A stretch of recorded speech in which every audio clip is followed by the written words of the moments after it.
You had a question. Did you both ask a question, or did one of you just ask a question? Oh, okay. So my question was, we just did a project kind of talking about when you start up a company, the different things that you need to consider. Yeah. And some of those things, range from the customer segment that you're going for, and also, how you're going to fund it.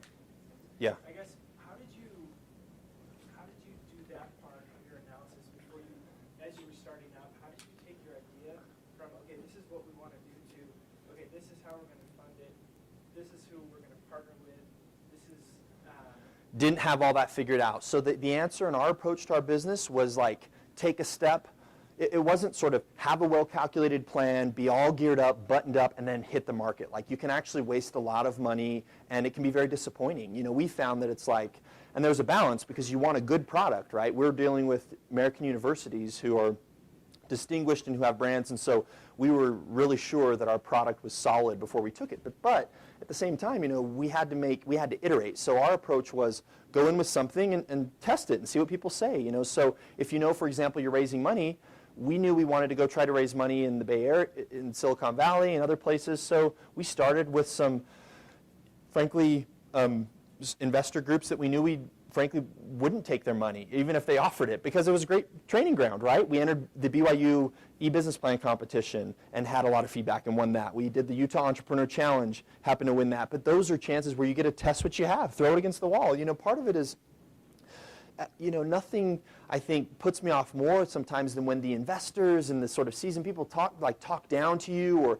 think they sort of know it all. I mean, it's like, look, anybody who's done this knows that there's certainly hard work, a calculated effort, but there's a lot of luck too, right? Like, we had points in the business, and I'll share some of them, where we're like on the verge, letting employees go, I'm ready to leave the business, like, you hit those. So there's no one method is the short answer, but I find that baby steps and then testing it, and then going back, right, having a hypothesis, testing your hypothesis, and then evaluating after whether it worked or failed, is the way to go. That's how we approach our technology. So we would build something, see how students responded, right? That's how we test simple landing pages. If we're doing like, let's say we don't really do them, but a banner ad on a website, then we want to, if kids aren't responding well to that banner, we'll try a new banner, right? And then when they click the banner, when they go to a web page, we'll sort of see how, if 10 kids go to that and 5 of them convert, but then we test another page and 7 convert, we'll go with the better performing. So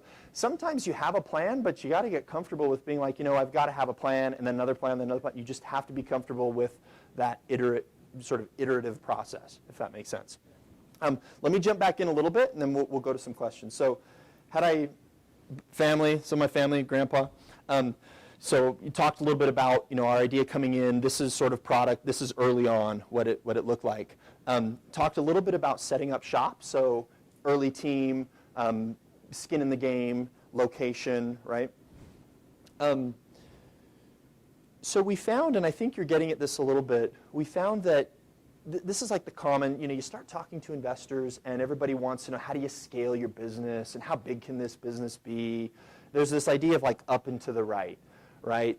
And especially with tech companies, it's like you can't just sort of grow your users like this. You got to go like this, right? You can't just grow your revenue like this. You got to go like this. So the first thing is, again, you need to run your race.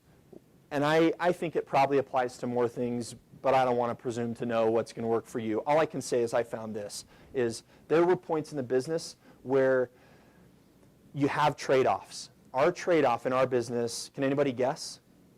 It'd be hard for you to guess without me giving you a little bit. Let me put it this way.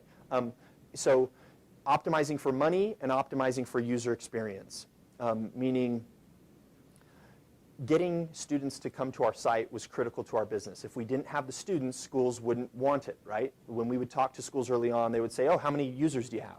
And then when we talk to students, guess what they say? How many schools do you have, right? So you kind of have to start somewhere, and we did. But then there were trade-offs in the business because the sales team could say, hey, we're talking to schools, and they kind of want this, this, and this, and ultimately it boils down to more kids. So you can do things to get more kids, but that's not always good for the user. So one example is if you live in Utah and you want to study in Southern California, and we start sending you a lot of messages trying to recruit you to study in Vermont or Pennsylvania, it may be off-putting at some point, right? You may be like, this is spammy, right? And I think this day, or these days, we have a really good feel, whether it's text message, which I don't think there's as much spam here as in China via text, but especially like your email, right? Or other things like you can sniff out, or when your friends' accounts have been hacked, like you can sniff it out right away. You get a weird Gmail email from them, from their Gmail account, you're like, oh, their account's been hacked. There's like no tolerance for that. And that was our approach too, was we wanted to have a really good user experience. At the same time, we had to balance that with revenue. So there was a point in the business where we had to say, one of these has to give. Now, when you have your own money in this thing, you're like, I'm watching, all of us watching our money go like this, right? So we want to see the dollars come in so that we're not down to our last dollar. So it's challenging, but that's where then you face some decisions. Do you raise outside capital, specifically, in our case? Or do you sort of sacrifice user experience? Well, we would never sacrifice user experience. It was one thing, we kind of committed to. So we decided to raise money. And raising money meant a few things. I'm representing it with this.